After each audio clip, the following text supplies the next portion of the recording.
Queridos, vamos lá então, né? Vamos pegar as nossas Bíblias e também o nosso livro, o livro Nascidamente.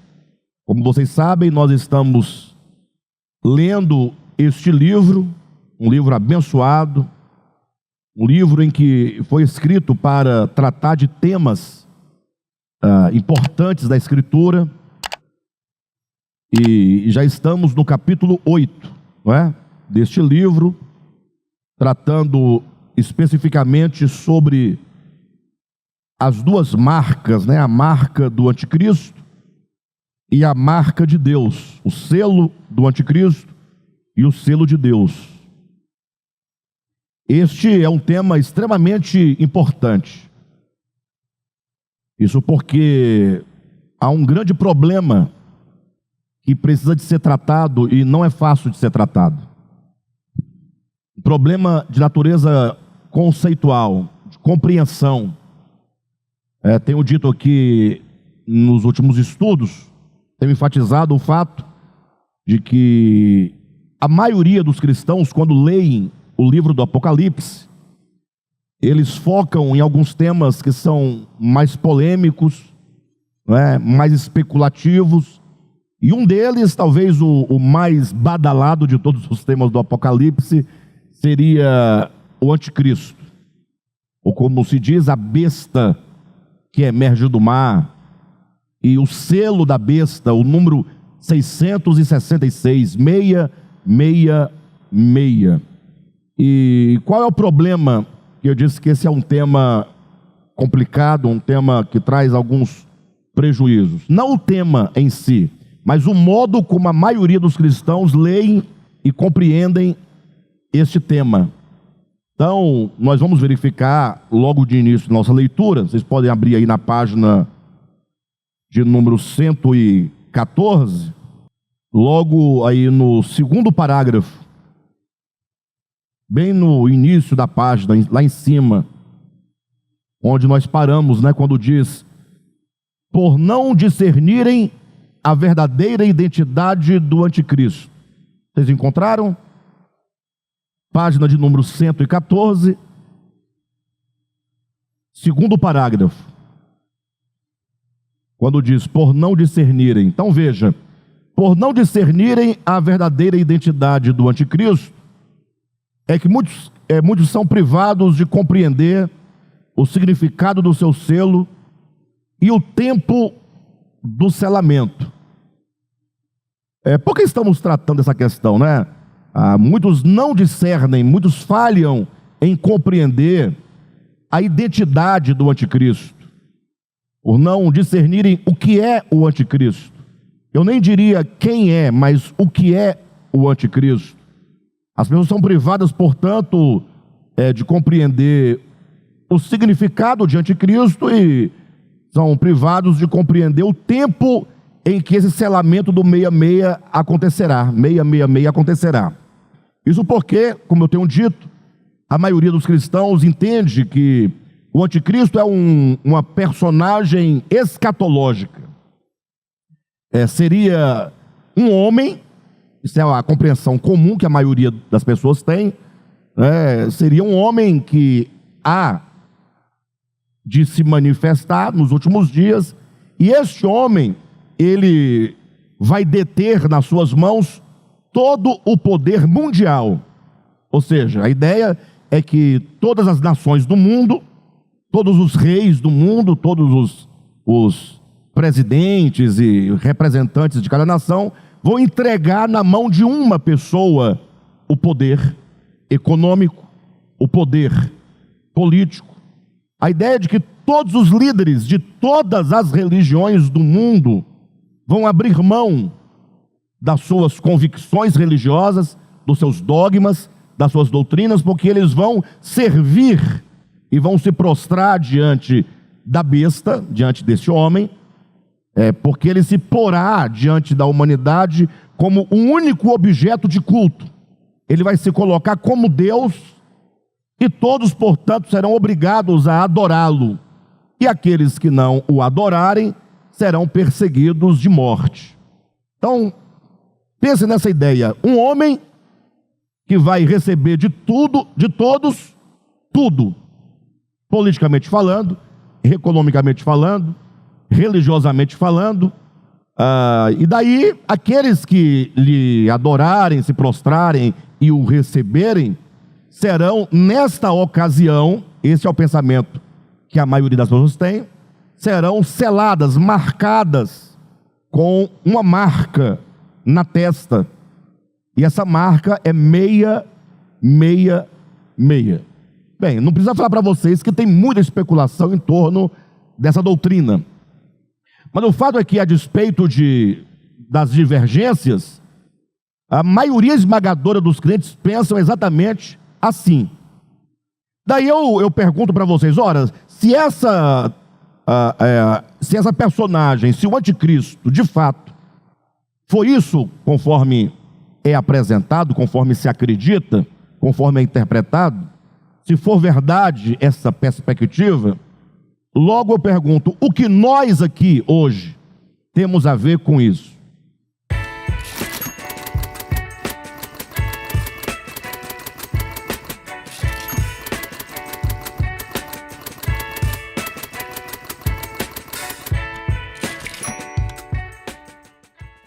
Ele não está aí, está? Ele já chegou? Esse homem já chegou? Espera-se que ele chegue. Aí alguns falam, não, já nasceu, mas tá por aí. Mas enquanto ele não dizer, não falar que é ele, não assumir esse posto, nós não sabemos dele. Então, a pergunta é, o que nós temos a ver com o anticristo e com o 666? Se isso for deste modo como dizem, não temos nada a ver. Isso não nos afeta, a não ser que ele aparecesse hoje e impusesse, aí nós teríamos que tomar uma decisão.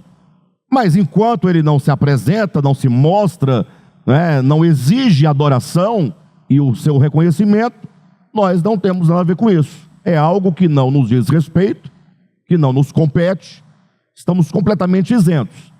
Agora, e o que dizer de todos os crentes que já morreram? O que eles têm a ver com este homem que vai se manifestar? Não tem nenhuma relação, absolutamente. Não serão tocados, não serão atingidos por este elemento, por essa personagem que supostamente, como dizem, haveria de se manifestar. Perfeito? E o que dizer de toda a humanidade que já viveu sobre a terra e passou? Essa humanidade também não teria nada a ver. Ou seja, segundo esse ponto de vista, somente aqueles que estiverem vivos, no tempo em que ele se manifestar, é que terá de lidar com essa questão anticristo, com esse problema anticristo, com a sua marca 666. O que me parece que não me parece ser uma coisa adequada, não é uma interpretação correta, eu imagino. Por quê? Porque tudo que a Escritura nos apresenta como espiritual afeta a todos os homens, em todos os tempos, em todos os lugares. Por exemplo, o pecado. O pecado é um problema da humanidade, desde os primórdios até hoje, e ninguém está isento do problema do pecado. Ponto. A obra de redenção de Cristo, conforme nós cremos, todos os homens de todos os tempos, de todos os lugares, são alvos dessa obra de redenção. Todos. Não há um homem sobre a terra que esteja fora do alcance da obra de redenção de Cristo. Talvez muitos cristãos não tenham parado para pensar sobre isso. E se pararem, vão ter um grande problema com suas doutrinas e seus dogmas acerca da obra de redenção. Mas o fato é que a Bíblia ensina categoricamente que a obra de redenção que acontece pela mediação do Cristo de Deus em prol dos homens é uma obra que não está presa nem no tempo, nem no espaço, nem está cercada pelas fronteiras de uma etnia. Não. Basta vocês lerem Hebreus, o livro de Hebreus, que é muito claro, fala sobre Cristo, o sumo sacerdote, aquele que intercede para a nossa plena salvação. E lá é dito que, tratando-se deste sacerdócio de redenção, esse sacerdócio de intercessão pela plena salvação dos homens, é o sacerdócio segundo a ordem de Melquisedeque, que não tem pai, nem mãe, nem genealogia, nem princípio de dias, nem fim de existência.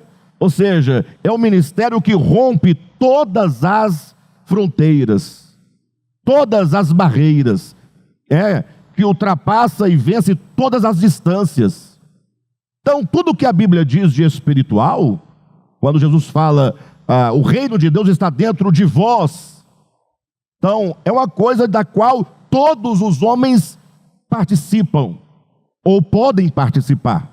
Pode ser que muitos homens não encontraram ainda esse reino dentro de si, como a parábola diz, daquele homem que encontrou um tesouro no campo. O reino de Deus é comparado a um homem que encontrou um tesouro no campo. Então, muitos talvez não tenham encontrado ainda esse tesouro, mas o fato é que o reino de Deus, enquanto tesouro, disse Jesus, está dentro de vós. Então, tudo que se refere a Deus, aquilo que Ele propõe à humanidade, é algo do qual todos participam. No caso do anticristo e da sua marca, se nós entendermos do modo como a maioria entende, seria uma exceção, seria algo totalmente fora do alcance. Alguém pode dizer, Alexandre, mas você tem uma solução, você tem uma saída, você tem um outro entendimento? Bem, é disso que nós estamos tratando, estamos procurando entender exatamente o que é esse anticristo, ou quem é esse anticristo, e o que é a sua marca, e como isso acontece, como essa marca, esse selamento acontece, o que é o selamento, qual é o tempo do selamento, e é isso que nós estamos debatendo já há alguns dias aqui. Então, voltando aí para o nosso texto, página 114, segundo parágrafo, por não discernir a verdadeira identidade do anticristo, é que muitos são privados de compreender o significado do seu selo e o tempo do selamento.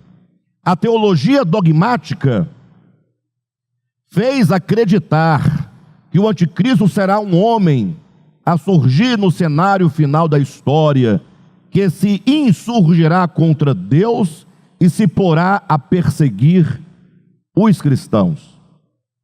Porém, observe o testemunho das Escrituras a esse respeito. Então eu vou ler aqui, está entre aspas, é um texto bíblico. Se quiser acompanhar na Bíblia, pode, né? Mas aqui está com a mesma exatidão, literalmente, conforme está na Escritura. Então nós chamamos a atenção de vocês para o texto de 2 Tessalonicenses, capítulo 2, versículos 3 e 4. Paulo diz assim, olha, isso Paulo dizia aqui por volta do ano 40, né? 40 e alguma coisa. Tessalonicenses foi uma das primeiras cartas, livros escritos do Novo Testamento. Então Paulo está dizendo aqui, ainda em meados do primeiro século, isso há 2000 anos. Então há 2000 anos, olha o que Paulo dizia: ninguém de nenhum modo vos engane, porque isto não acontecerá. Isto quer dizer a vinda do Senhor e o nosso encontro com Ele. Isto não acontecerá sem que primeiro venha a apostasia e seja revelado o homem da iniquidade, o filho da perdição. Então, atente só para esse primeiro detalhe. Olha o que Paulo está dizendo. Com respeito à vinda do Senhor e com respeito ao nosso encontro com o Senhor, esta vinda do Senhor e o nosso encontro não acontecerão sem que primeiro duas coisas aconteçam. Primeiro, venha a apostasia. Então, vamos entender claramente esse texto. Então, ele está dizendo, olha, antes da vinda do Senhor, antes do nosso encontro com o Senhor, haverá um tempo de apostasia. E seja, consequentemente, a apostasia, seja o quê? revelado. Ele não disse que surja, né? Que nasça. Ele diz, seja revelado o homem da iniquidade. O termo revelado, revelação, ele traduz uma ideia de que é algo que já está presente, mas que está oculto.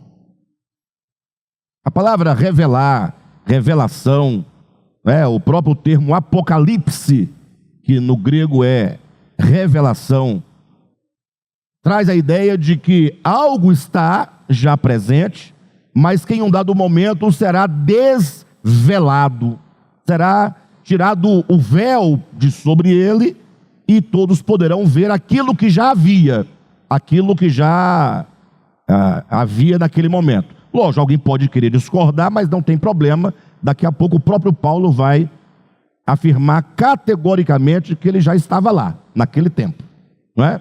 Mas o fato é que nós temos que começar a pensar, poxa, se Paulo naquele tempo, há 2000 anos, está dizendo que a vinda do Senhor aconteceria com o surgimento de um tempo chamado apostasia e a manifestação do homem da iniquidade, ora, então nós temos que entender essas duas questões. O homem da iniquidade, primeiro ponto, ele não se revelará sem a apostasia. A apostasia é condição sine qua non, condição para que o homem da iniquidade seja revelado, seja mostrado, seja manifestado. Então, veja que o aparecimento do anticristo, da besta, tem uma relação com a apostasia. Mas aqui há um detalhe interessante. Há um grupo de irmãos aí na internet, importante falar, porque uma hora vocês vão se deparar com isso, vocês já estarão sabendo. E esses irmãos, eles, ao estudarem esse texto de Paulo, Tessalonicenses, eles pegaram o termo apostasia e buscaram dentro de um dicionário grego. Ou seja, essa palavra apostasia, ela equivale a qual palavra no grego? E aí vocês sabem, quando você pega um dicionário, a palavra dicionarizada, ela vai trazendo ali várias nuances de significação, os vários sentidos que aquela palavra pode ter. Então, porque uma palavra não tem somente um significado. As palavras são polissêmicas, tem muitos significados. Então, quando eles pegaram ali o conjunto de sentidos da palavra apostasia, eles encontraram a ideia de ser tirado, ser afastado, ideia de tirado, de afastado. E aí esse grupo de pessoas, dessa linha de interpretação, foi pensando, poxa, ser tirado, ser afastado, tal. Aí eles chegaram à conclusão que o termo apostasia deveria ser traduzido ao português por arrebatamento. Eles entendem que apostasia no grego é arrebatamento, ser tirado. O Senhor vai tirar a sua igreja da terra. Quem está entendendo? Eles pensam assim, mas não é assim. O texto não permite que seja assim. Eu vou demonstrar isso para vocês. Mas vamos resolver esse problema para que se esclareça de uma vez por todas, pelo menos para nós, essa questão, não é? Então eles pensam assim, tá vendo? Olha, tem que ser tirado, tem que ser arrebatada, no caso, a igreja. Daí eles vão entender que o anticristo não se manifestou ainda por causa daquele que o detém. Esse aquele que o detém é o povo de Deus, é a igreja. Então, quem está detendo o anticristo de se manifestar, dizem, seria a igreja. Essa é a interpretação, partindo do entendimento que a apostasia seria arrebatamento. Mas olha que está o problema dessa interpretação, queridos. O problema é que você não pode fazer uma exegese bíblica partindo somente de um dicionário. O dicionário, ele é importante. Agora, uma vez que a palavra no dicionário traz muitos significados, você vai escolher qual daqueles tantos de significados para fazer significar dentro do texto. Aquele que se adequa ao contexto no qual a palavra se encontra. Sim ou não? Você não pode ser arbitrário e falar, não, eu quero essa, vamos colocar aqui, ser tirado enquanto arrebatamento. Não, não pode ser assim. Porque o texto fala exatamente assim. Preste atenção. Irmãos, com respeito à vinda do Senhor e o nosso encontro com Ele. Então, vamos trabalhar a hipótese de arrebatamento aqui. Perfeito? A vinda do Senhor e o nosso encontro. Então, aqui você tem a ideia de arrebatamento. Não vamos entrar nos méritos da doutrina, mas só a ideia de que o povo da igreja subiu, se encontra com o Senhor na sua vinda. O nosso encontro com Ele. Logo aqui você já tem arrebatamento. Não quero que vocês sejam ignorantes com respeito à vinda e ao nosso encontro e ao arrebatamento. Porque isto o quê? A vinda e o nosso encontro. Ou que seja a vinda, o arrebatamento. Porque a vinda e o arrebatamento não acontecerão sem que primeiro venha a apostasia. Se você entender a apostasia como arrebatamento, você vai dizer assim, olha, irmãos, com respeito ao arrebatamento, o arrebatamento não acontecerá sem que primeiro venha o arrebatamento. Vocês estão entendendo como é problemático? E eu tentei dizer isso por mais de 3 horas para esse povo, e quanto mais eu dizia, isto é um pronome, e esse pronome tem que ter a sua relação com o objeto. O que é isto? Se eu perguntar para o Zi, o que é isto? Isto é um pronome, e pronome se usa no lugar de um nome. Logo, se você não tiver o nome, você não saberá a que o isto se refere. O pronome, ele está sempre buscando o nome, está sempre se referindo a alguma coisa. É como muitas pessoas fazem na sua conversa. Minha esposa tem muito disso. Ela fala assim, meu bem, eu diga, assim, ela disse que não vai vir não. Eu digo, ela quem? Porque na cabeça dela, ela está com o nome da pessoa e a pessoa está aqui. Só que ela está calada, eu não sei o que ela está pensando. Aí ela usa só o pronome ela, e eu não sei a que este ela se refere. Então, diga primeiramente, ó, a fulana não vai vir, vírgula. Ela, aí eu já sei que é a fulana. Entenderam, pessoal? Então, quando diz, porque isto não acontecerá sem que primeiro venha a apostasia e se manifeste como da iniquidade, isto é a vinda do Senhor e a nossa reunião com Ele. Logo, eu não posso entender a apostasia como sendo o mesmo que a nossa reunião com Ele, porque fica fora de lógica. Logo, a apostasia tem que significar uma outra coisa, não arrebatamento. Então, tira isso da sua mente. Perfeito? Mas vamos lá, alguém fala assim, tá, então, e o que o dicionário diz? Ora, ser afastado, ser levado, não quer dizer ser levado para o céu, nem ser afastado da terra, mas apostasia traz a ideia de que algo se afasta de uma outra coisa. Fala de um afastamento.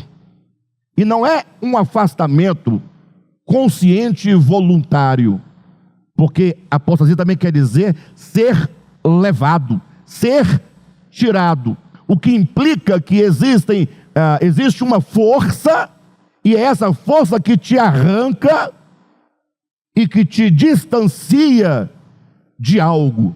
Esse algo é Deus. Apostasia é o afastamento do homem em relação a Deus. Está claro lá no livro de Salmos, no capítulo 2, né? Quando diz que os homens, os reis da terra, os príncipes e os povos se levantaram contra Deus e contra o seu ungido, dizendo, rompamos de nós as suas algemas, os seus laços, e sacudamos de nós as suas algemas. Os homens têm um vínculo de laço e algema com o Criador. Todos os homens têm esse laço e têm esse vínculo, que são representados, né? Esse vínculo é representado pelos laços e algemas com o Criador. Dentro de todo homem existe a centelha divina.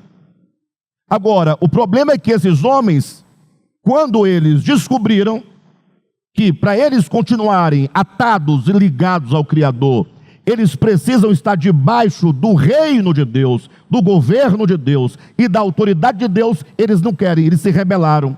Os homens não querem estar debaixo do reino de Deus, estar debaixo do governo de Deus, estarem debaixo da autoridade de Deus. Leiam depois em casa o capítulo 2 de Salmos. Uma coisa interessante. E o texto é claro que eles dizem, eles se levantam contra Deus, contra o seu ungido, dizendo: rompamos os laços, sacudamos as algemas. E qual é a resposta de Deus diante disso? Eu estabeleci o meu filho e dei a ele os reinos do mundo. Pede-me, filho, e eu te darei as nações por herança. Então as nações por herança, as nações são dadas ao Cristo, dadas ao Cristo de Deus. Logo ele é o rei. E os homens se revoltam e se rebelam contra Deus, porque não querem que Deus reine sobre ele. O tema da Bíblia, de toda a Bíblia, é o tema do reino de Deus, do governo de Deus, da autoridade de Deus e das criaturas que se rebelam contra Deus por não quererem estar debaixo do seu governo, debaixo do seu reino, porque eles querem estabelecer o seu próprio reino, o seu próprio governo, o seu próprio trono. Eles não querem adorar a Deus como Deus. Por isso os homens fazem deuses para si. Porque se você adorar a Deus como Deus, você deverá fazer a vontade dele. Como eu não quero fazer a vontade dele, eu crio para mim deuses, porque esses deuses serão feitos à minha imagem, conforme a minha semelhança. Logo eu não sirvo a esses deuses a quem faço, mas eles servem a mim, porque eles são feitos conforme a minha vontade.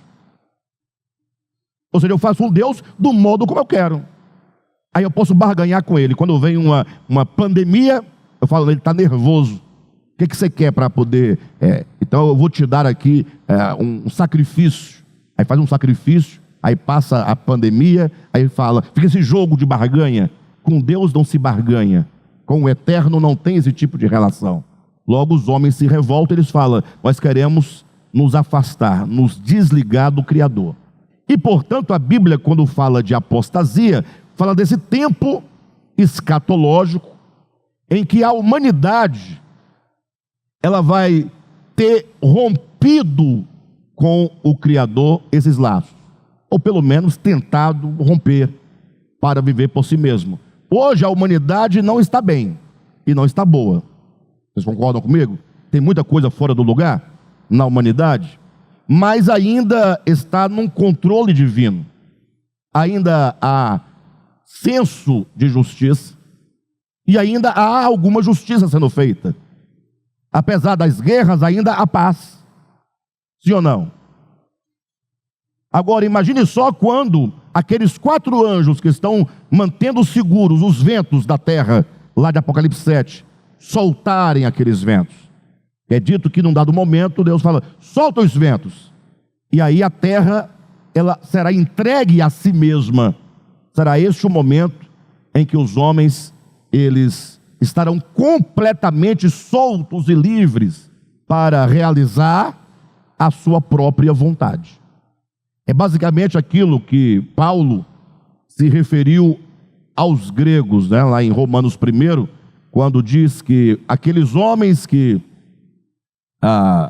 se voltaram contra a verdade de Deus, né, contra a justiça de Deus, Deus os entregou para eles praticarem toda sorte de impiedade. Então, por que você não comete toda sorte de impiedade? Porque você acha que você é bom, que você é santo, que você é justo, que você é salvo, que você Não, é por causa dos laços e algemas. É o Senhor que nos segura, que impede que esse Leviatã que está dentro de nós realize tantas maldades. Mas diz a Escritura que num dado tempo, quando vier a apostasia, vai ser esse momento que Deus vai dizer assim: então façam o que vocês querem fazer. Aí as coisas vão se complicar. Por isso que é nesse cenário de rebelião contra Deus, de afastamento do homem em relação a Deus, em que os homens farão a sua própria vontade, é que é o cenário perfeito para que o homem da iniquidade seja o quê? Revelado. O homem da iniquidade está aí, ó. Nunca deixou de estar. Vocês sabiam disso? O que é o homem da iniquidade? Ora, é a consciência adâmica caída, da qual todos participam em maior ou menor medida. Todos participam em maior ou menor medida. E nós, cristãos, estamos lutando contra isso, todo dia. Mas é uma luta muito grande, muito tensa, muito difícil. Quando Paulo diz que a carne milita contra o espírito contra a carne, o que é essa carne? Senão essa consciência adâmica, coletiva, caída. Senão aquilo que a Bíblia chama de diabo, que significa opositor, ou Satã, que quer dizer adversário. Lembra que Jesus chama Pedro, num dado momento, de Satanás? Quando Jesus fala, arreda Satanás, o texto diz, disse o Senhor a Pedro, arreda Satanás. Não diz o texto que ele disse, disse o Senhor a Satanás que estava dentro de Pedro, atrás de Pedro, do lado de Pedro. Não, Jesus disse a Pedro, arreda Satanás, porque tu, Satanás, ou tu, Pedro, és para mim uma pedra de tropeço. Você está se opondo à vontade de Deus e se opondo à minha vontade, porque é necessário que eu vá para Jerusalém, que seja morto e etc e tal. Outro momento, Jesus vai chamar Judas também de diabo, né? De diabo, no capítulo 12 do Evangelho de João. De todo modo, então, a apostasia, que é esse tempo no qual os homens estarão livres para realizar toda a sua vontade, é que será o ambiente necessário e suficiente para que o homem do pecado, o homem da iniquidade, essa consciência coletiva seja revelado. Aí você diz assim, mas, puxa, se esse homem da iniquidade for mesmo essa consciência coletiva, esse império das trevas, essas forças das trevas, que domina as mentes dos homens em todos os tempos, não precisa se manifestar, nós sabemos. Eu digo, vocês não têm ideia do que é o império das trevas. Porque quando você olha para a vida cotidiana, o que é que nós vemos? Apenas pessoas normais, pessoas que tem um erro aqui, outro ali, mas no final está tudo bem, dá para a gente viver. Agora imagine só quando essa consciência coletiva ela estiver livre para agir na humanidade. Aí nós vamos ver de fato, vai ser revelado, vai ser mostrado quão maligna e quão perversa é a consciência caída, quão maligno é o pecado. Isso vai ficar claro aos olhos de todos, porque todos os limites serão rompidos. Então Paulo está dizendo desse tempo, vamos voltar à leitura do texto, quando Paulo diz, ninguém de nenhum modo vos engane, porque isto a vinda do Senhor e a nossa reunião com Ele, não acontecerá sem que primeiro venha a apostasia, esse tempo de rompimento de laços e algemas, e seja revelado o homem da iniquidade. O homem da iniquidade é o filho da perdição, o qual se opõe e se levanta contra tudo o que se chama Deus ou é objeto de culto, a ponto de assentar-se no santuário de Deus, ostentando-se como se fosse o próprio Deus. Então veja que Paulo traz aqui a identidade e as características deste homem, da iniquidade. Ele é o filho da perdição. Agora se segurem aí que vem uma informação muito importante. Existe uma corrente, presta atenção, uma corrente de doutrina, que diz assim, olha, se é o filho da perdição, que a Bíblia também fala de Judas, filho da perdição, não fala? Sim ou não? Aí tem uma corrente de raciocínio que diz, se é filho da perdição, não tem jeito. Nasceu filho, e é filho de quê? Da perdição. O mesmo se diz de vasos de ira, lá de Romanos 9, lembram disso? Sim ou não? Ou de filhos da ira. Essa corrente, que é uma corrente calvinista, disse que um nasce filho da ira ou da perdição, isso aí não tem o que fazer, isso aí vai, não tem jeito. E existe o vaso de misericórdia, que é você, que é aqui, que está dando o dízimo, Afinal, não, dar dízimo só pode ser filho vaso de misericórdia. Agora, se parar de dar o dízimo, vira o quê? Aí vira filho da ira. Pô, bem engraçado. Bem, mas de todo modo a ideia é essa, né?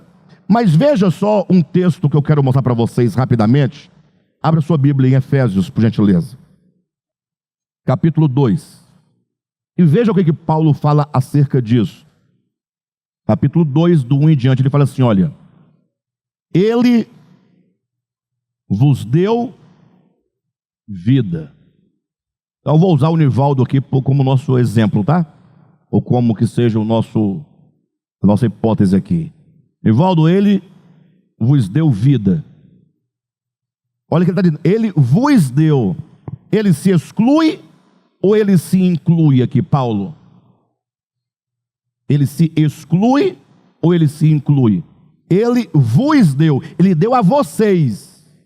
Logo Paulo está fora. Por que Paulo está fora? Vamos pensando nisso. Ele vos deu vida. Estando vós, Paulo se inclui ou se exclui? Ele se exclui. Estando vocês mortos nos vossos delitos e pecados, nos quais, nos pecados, andastes outrora. Quem andastes? Vós andastes outrora.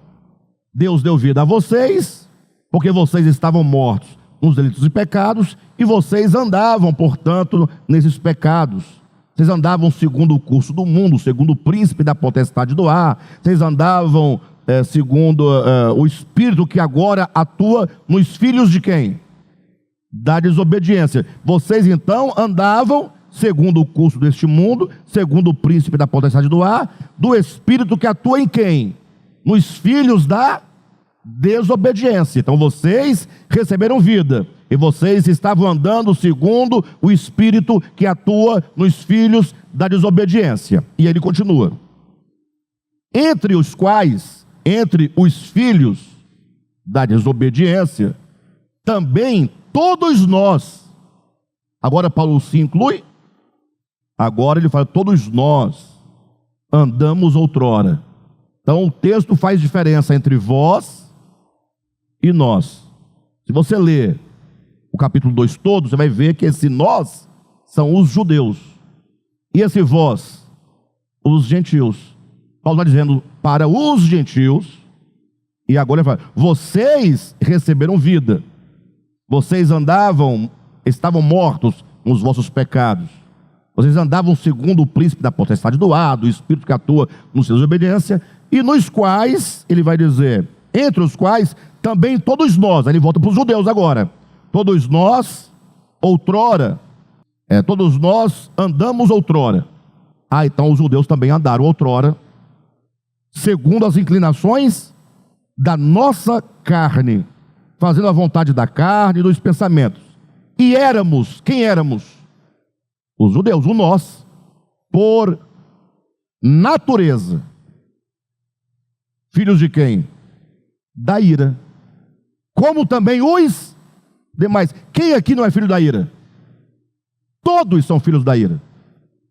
Logo, filhos da ira não pode ser tomado como uma fatalidade, que quem é o filho da ira, ou o que seja o homem da iniquidade, o filho da perdição, não tem chance. Não é por aí que nós devemos pensar. Paulo diz: vocês eram por natureza, e nós, judeus, éramos por natureza filhos da ira. Todos. E o que aconteceu? Versículo 4. Mas Deus. Então Deus vai intervir. E quanto aos filhos da ira, mas Deus, sendo rico em misericórdia. Então esses filhos da ira serão feitos em filhos de misericórdia. Quem está entendendo? Agora, pensa comigo, por que eu trouxe vocês para cá? Como pode um filho da ira, por natureza, ser feito filho de misericórdia? Como pode? Sim, essa aí é a razão, Deus, porque é misericordioso, ele fez. Mas como pode? É possível esse copo de vidro, que é vidro no ser dele, se tornar ferro? Não pode. Não pode. Vidro é vidro, ferro é ferro. Não é? Então, quando Paulo diz, nós éramos por natureza, ele quer dizer, desde o nosso nascimento, é natural. Certo? Está de acordo com o nascimento, é comum que isso seja assim. Agora, se o homem é filho da ira, atenção, se o homem é pecador, por essência, se ele é mau em essência, ele não tem como ser transformado em bom. Porque Deus criou o homem e tudo o que Deus criou é muito bom. Logo, em essência, não existe filho da ira e nem filho de misericórdia. Em natureza, o homem é uma criatura criada por Deus. Agora, ele se torna filho da ira, não em essência, mas em estado de consciência. Me torno um pecador por estado de consciência, me torno filho da ira por estado de consciência. Não é o ser, é uma condição. Logo, se eu sou livre, liberto desse estado de consciência, se a minha consciência outrora pensava equivocadamente, pensava erradamente, agia erradamente, e agora ela é corrigida, então eu passo de filho da ira para filho de misericórdia, de vaso de ira para vaso de misericórdia. Quem está entendendo? Por que pode haver isso? Ora, porque não é o que nós somos no nosso ser, é apenas um estado de consciência. É aquilo que nós falamos tantas vezes sobre Satanás.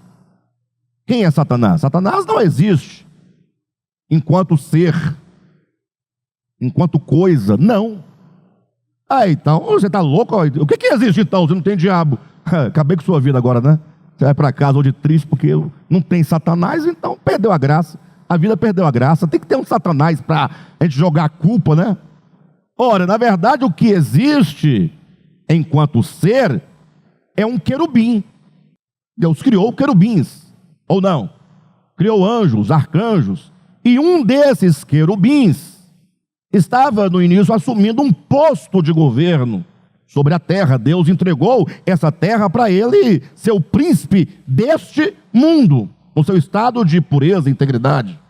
Mas um dia esse querubim, ele foi alterando o seu estado de consciência e foi sendo gerado uma inimizade dentro dele em relação ao Criador. Quer ver uma coisa? Vocês vão entender claramente isso. Eu tenho certeza que todos vocês aqui, algum dia, nem que fosse na infância, já teve inimizade com alguém. Agora, vocês não têm mais nenhuma inimizade com ninguém, porque vocês são crentes, né? Crente não tem inimizade com ninguém, não é? Mas vocês já tiveram inimizade outrora, não já? Eu pergunto, você era em natureza inimigo? Não, você é só um ser humano. O que era aquela inimizade? Foi o conceito que você permitiu que fosse gerado dentro de você em relação ao outro. Foi o sentimento que você desenvolveu em relação ao outro. Mas logo a pessoa veio, pediu perdão e você entendeu que foi só um mal entendido e aquele estado de consciência, aquele sentimento é dissolvido. Ele não existe enquanto uma coisa. Não existe uma coisa chamada ódio. Eu vou comprar ódio. Onde vende ódio? Me dá 1 quilo de ódio. Não existe isso. 1 quilo de raiva. Tudo isso são estados de consciência. Logo, o diabo, que a Bíblia fala, é um estado de consciência que primeiramente se instalou na consciência do querubim chamado originalmente de Lúcifer. Aí o querubim tornou-se um adversário de Deus, tornou-se um opositor de Deus, e aí agora ele começou a trazer para junto de si outros seres que compartilhassem dessa mesma ideia, desse mesmo sentir, desse mesmo sentimento, dessa mesma oposição, e foi criando agora um grupo maior, mais consciências. Agora são consciências no plural, portanto é uma consciência coletiva de oposição, até que essa mesma consciência um dia foi colocada dentro do homem, foi gerada na mente do homem, no coração do homem, do ser humano, e os homens se aliaram a essa grande consciência coletiva. E portanto essa grande consciência coletiva de oposição a Deus, quanto à humanidade, ela vai chegar no estado ou estágio pleno de oposição. E quando ela chegar nesse estágio pleno, aí ela vai se mostrar como tal. É o filho da perdição. Entenderam? Ou seja, essa consciência, ela não tem como se salvar. Por isso que às vezes, humanamente falando, duas pessoas têm um problema de relacionamento, cria uma inimizade, um estado de consciência negativo. Aí passa o tempo, aí um dia eles se encontram e resolvem se reconciliar, um veio pedir o perdão, até porque tinha que pedir, tinha um outro interesse, uma coisa aí que estava envolvendo e tal. Aí se perdoaram. Aí está perdoado tecnicamente, mas não é a mesma coisa, sabe aquela coisa que está aí, não está? Por quê? Porque você está tentando transformar essa consciência caída numa coisa boa. Se ela não for completamente abandonada e uma nova disposição for gerada, não tem como você de fato ter paz. A Bíblia fala: eu vos darei um novo coração. Eu vou tirar o coração de pedra, vou colocar um coração de carne, e eu vos darei um novo espírito. Por isso que os cristãos vivem lutando para servir a Deus, uma batalha incessante, e não dá certo isso, porque eles querem servir a Deus com a mesma consciência caída. Eles só estão dando novos nomes às coisas. Ele quer servir a Deus com o mesmo sentimento de oposição, de inimizade. Por isso que nós não gostamos do que Deus gosta. Nós não gostamos do que Deus gosta. Deus gosta de perdão. A gente gosta de cadeirada, né? Vacilou, você pega a cadeira, taca no quengo do camarada e a gente resolve nossas vidas assim mesmo. Agora, fala a verdade. É melhor dar a cadeirada ou fazer como um outro que, ao sofrer ofensas profundas recentemente, eu fiquei com pena dele, coitado. O outro se assenhorou, ele cresceu, parecia a besta fera do Apocalipse, e o outro continuou sentado e esperou ele esgotar. Quando acabou, que ele teve uma chance, assim: você pode falar o que você quiser de mim, não vai me afetar, porque eu sei quem eu sou, e não vou ficar com ódio de você, porque eu sei também quem você é. Eu só posso orar por você. Então, o que acontece? Por que o crente não consegue resolver seus problemas? Servir a Deus em paz, com alegria, com perseverança?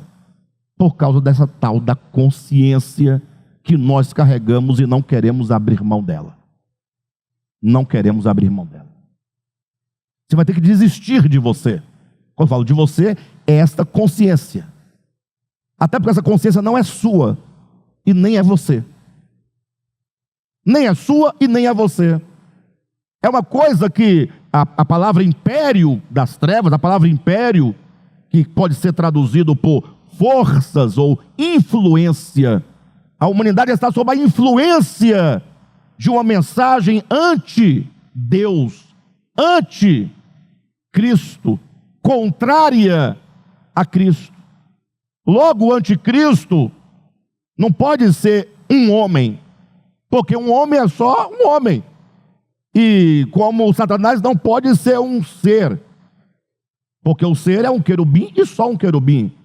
Agora, o estado de consciência faz do querubim Satã, ou diabo. O estado de consciência faz do homem anticristo.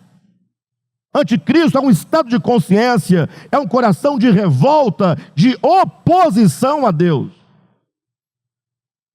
Você fala: graças a Deus eu não tenho nenhuma oposição contra isso, maravilha. Não para, você está cheio de oposição a Deus. Eu estou cheio de oposição a Deus. Todos nós, ninguém está isento. Lógico, uns um pouco mais libertos, outros menos libertos, mas todos foram picados pela mesma serpente. É muito simples. É muito simples. Eu vou dar esse exemplo novamente aqui, para ver se a gente consegue perceber um pouco essa consciência, embora esse exemplo já tenha dado 1 milhão de vezes aqui, mas talvez a nossa consciência não nos tenha permitido entender, não é?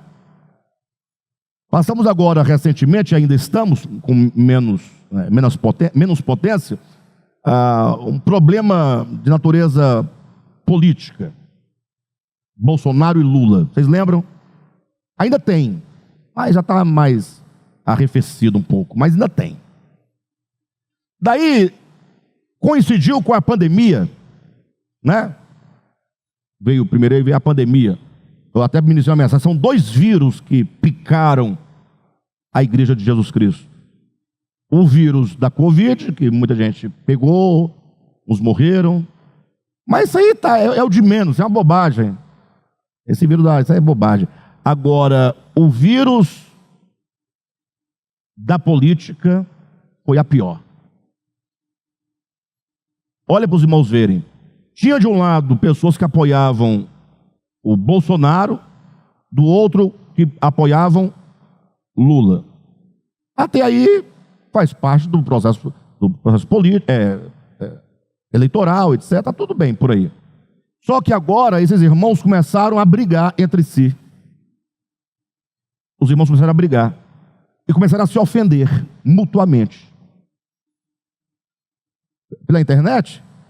Também, né? Aqui nesta igreja eu cheguei um domingo e tinha uns 3 ou 4 irmãos conversando sobre política, na época, sobre Bolsonaro, Lula, e eu vi quando chegou um casal, e quando chegou perto, que ouviu, eles ficaram tão irados, que eles voltaram, entraram no carro e foram para casa. Pessoas que deixaram de congregar, por não suportar estar no mesmo ambiente que o seu irmão. Eu pergunto, se isso não for oposição ao Espírito de Cristo, é o quê? Isso não é anticristo? Isso é pró-Cristo?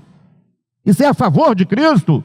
Paulo vai dizer, tende em vós o mesmo sentimento que houve também em Cristo Jesus, que sendo servo se esvaziou, entregou, não fez questão, morreu, está tudo certo. Agora, o contrário disso é quando Paulo, lá no mesmo capítulo 2 de Filipenses, ele vai dizer sobre facção, partidarismo, cada um cuidar propriamente do que é seu, egoísmo, essas guerras. Então, a anticristo não é um personagem que vai aparecer no final e tudo vai apontar, ele é o anticristo. Se você estiver pensando que vai ser assim, meu irmão, você está cego, está enganado, está perdido. Agora, até que no livro eu vou dizer um pouquinho mais à frente, pode ser que apareça um tal homem, sim, mas não vai ser ele o anticristo, vai ser apenas uma manifestação numa pessoa em quem nós veremos o rosto, o nosso rosto nele, ou aqueles que estarão selados, é como se fosse um grande representante, assim como a igreja, como Cristo é a cabeça do corpo que é a igreja, tem o Cristo individual, tem o Cristo, não é, pessoal, que se faz carne, não tem? Mas a igreja, enquanto seu corpo, não é diferente dele. Tudo bem que possa haver, eu não me oponho a nada disso, mas nós não podemos prescindir do entendimento de que no tempo de apostasia, esse homem da iniquidade, ele vai se mostrar, e esse anticristo é esse espírito de oposição. Então você fala assim, então quando eu estou indo de encontro à vontade de Deus, às coisas de Deus, ao Espírito de Deus, quando eu falo Espírito de Deus, a gente pensa no Espírito Santo, né? Não estou me referindo a isso. O Espírito de Deus é o quê? É mansidão. Aí pegou, né? Difícil, né? Mansidão, para mim, irmãos, é muito difícil a mansidão para mim. Se bem que eu estou bem menos bravo, mas eu já fui muito bravo. Já fui violento, muito violento. Muito, vocês não têm ideia. Ainda sou, mas Então, eu estou indo contra o Espírito de Deus, são sentimentos, desejos, atitudes que não correspondem àquilo que Deus é em sua natureza. Quem está entendendo? Só que eu não sou nada disso. Eu sou um ser criado à imagem e semelhança de Deus, porém tomado por uma consciência anti-Deus, anticristo. Por isso que nós estamos vendo na nossa leitura que o que vai acontecer nos últimos dias é só a manifestação, quando ninguém terá dúvida de que esta consciência caída, ela existe de fato. Porque hoje você fala e as pessoas acreditam dogmaticamente. Outros falam, para de bobagem, isso não existe, é bobagem, não é? Mas nessa época, o homem da iniquidade, ele vai se mostrar iníquo, ele vai ser revelado, ele vai ser mostrado. Quem está entendendo, pessoal? Mas veja, vamos seguindo aqui na nossa leitura. Ninguém de nenhum modo vos engane, porque isto não acontecerá, sem que primeiro venha a apostasia, seja revelado o homem da iniquidade, o filho da perdição, o qual se opõe e se levanta contra tudo que se chama Deus, ou é objeto de culto, a ponto de assentar-se no santuário de Deus, ostentando-se como se fosse o próprio Deus. E essa parte é aquela parte que confunde a maioria dos cristãos e pensa, não, aqui é um homem escatológico mesmo que virá, porque ele vai entrar no santuário de Deus, e vai se assentar no santuário de Deus, ostentando-se como se fosse o próprio Deus. Então tem que ser um homem, não pode ser uma consciência. A consciência não entra no santuário e nem se assenta. Eu falo, como assim?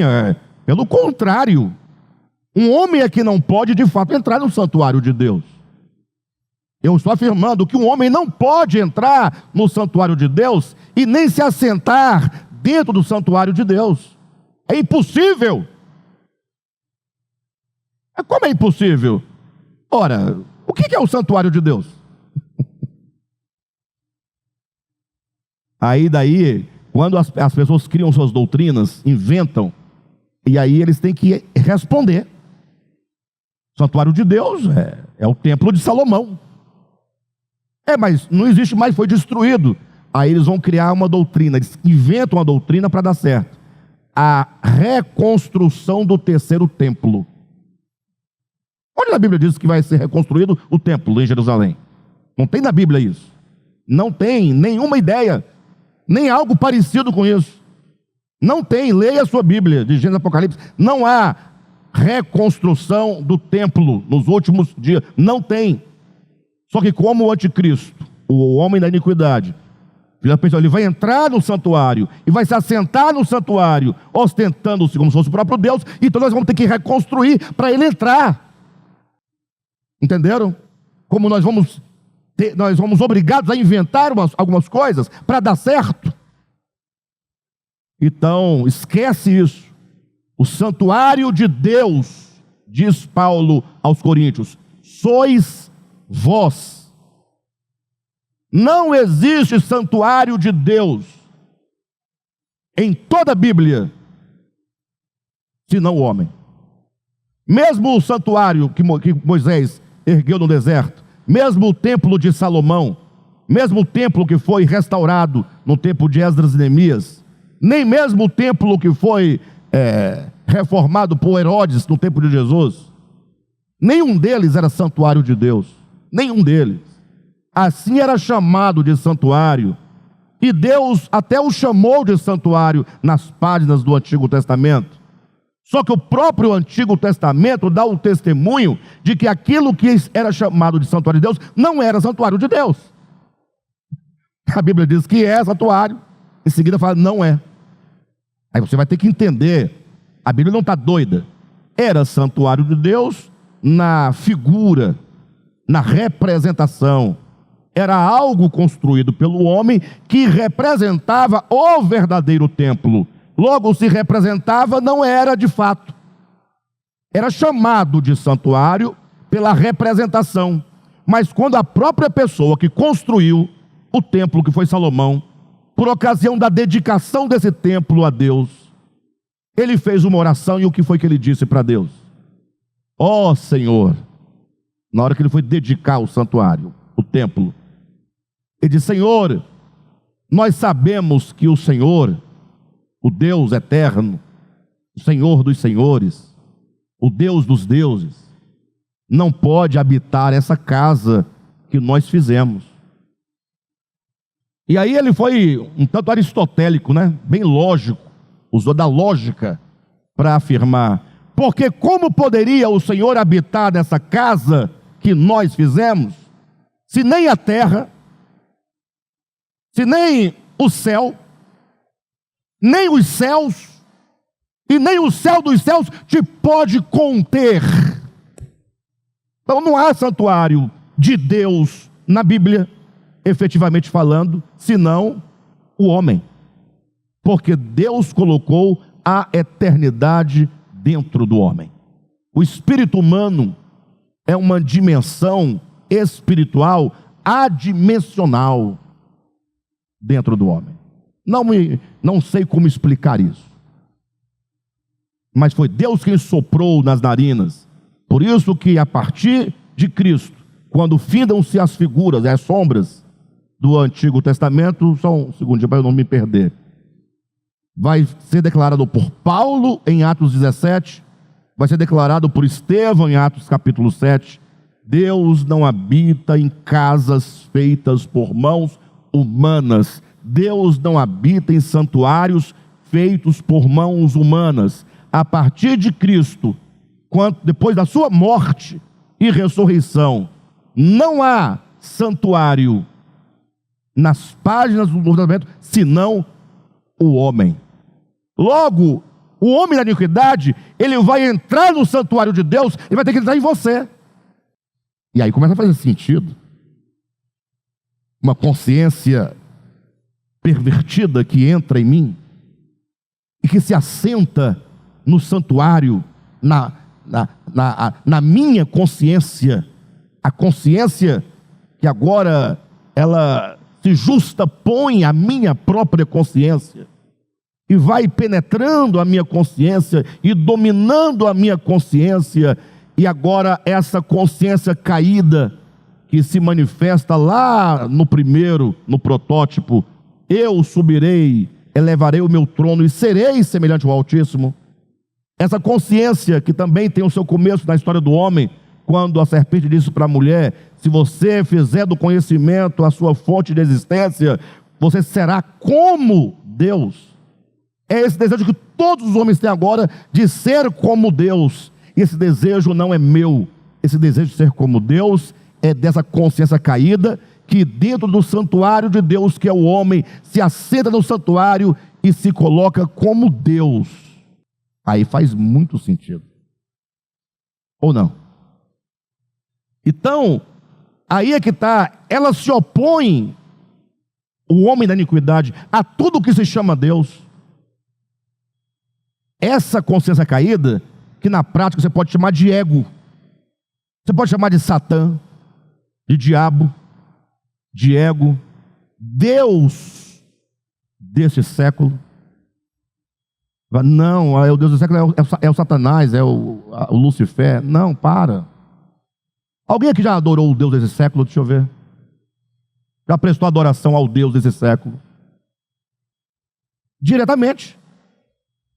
Aí você fala: não, eu não. Eu nasci em berço cristão, lá cristão. O nome da marca do berço era o nome da igreja. Cresci na igreja, vim na igreja, nunca fui do mundo, nunca bebi, nunca fumei, nunca dancei, nunca conheci nenhuma casa da luz vermelha, minhas mãos são puras. Logo, você não sabe nem quem é esse tal do Deus desse século. O problema é a sutileza desse Deus desse século. Se é o Deus desse século, então quem está nesse século o tem por Deus. E o que é que nós temos por Deus? Aquilo que é o mais precioso para você. O que é mais precioso para você? Você sabe? Sua mãe? Filho mata a mãe, filho briga com a mãe, fica de mal da mãe. É seu pai? Não. Seu irmão de carne, seu irmão de igreja, é aquilo que para você é intocável. Por isso que eu me magoo tanto, porque tocam naquilo que é mais precioso. Falaram mal de mim. Só que esse mim não sou eu. O meu eu mais profundo é a centelha de Deus chamada Logos dentro de mim. Esse mim, tocaram em mim, falaram de mim, brigaram comigo. Esse mim, comigo, esse eu, é o ego, é uma máscara, é um engano, é uma ilusão que está dentro de mim, dentro do meu ser, da minha consciência, do meu coração, e agora eu tenho todos por meus amigos, desde que vocês façam tudo o que me agrada, logo que vocês me sirvam. Porque se vocês se opuserem às minhas vontades, serão os meus inimigos. Quem são os nossos inimigos? São aqueles que não fazem as coisas conforme nós queremos que se faça. A Alzi não gosta de mim. Isso me ofende. Meu inimigo. A Silvia gosta de mim, me defende. No meio da pregação ela levanta para explicar que o pastor não quis dizer isso. Vocês estão pensando isso dele? Não pensem, ele é puro. Aí eu gosto dela, porque, poxa, como é que eu não vou gostar de uma pessoa dessa? Faz um franguinho cozido, me chama, olha aí. Agora, se ela começar a mudar de ideia, aí vai virar minha inimiga. Vocês estão entendendo, pessoal? Que coisa maravilhosa é nós entendermos a Bíblia do ponto de vista da organicidade, do ser. Então, hoje nós conseguimos falar um pouco mais sobre a natureza dessa besta, da identidade desse homem da iniquidade. Tá bom, ele vai aparecer, ele vai vir, calma. Só que enquanto ele não vem, ele já está aí. Por isso que a cada dia,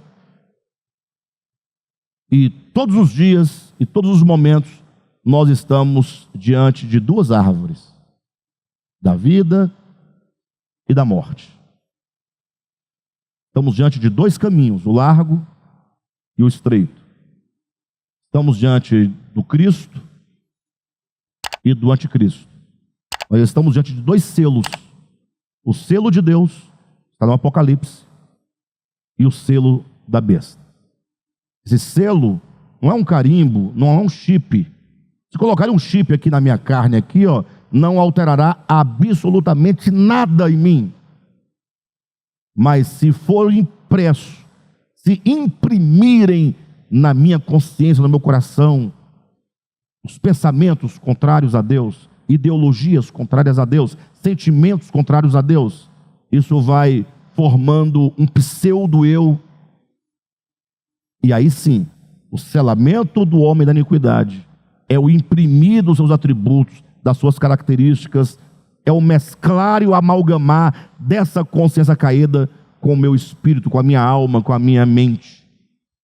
E o selamento de Deus, semelhantemente, quando fala selar na fronte, o nome de Deus e do Cordeiro, é selar, é imprimir, é mesclar, é amalgamar os atributos divinos, o Espírito divino, a minha mente, a minha consciência, o meu coração, a minha alma, é ser totalmente tomado do Espírito de Cristo. Tem muita gente por aí dizendo que está cheio do Espírito de Cristo, né? Bom de uma pisa.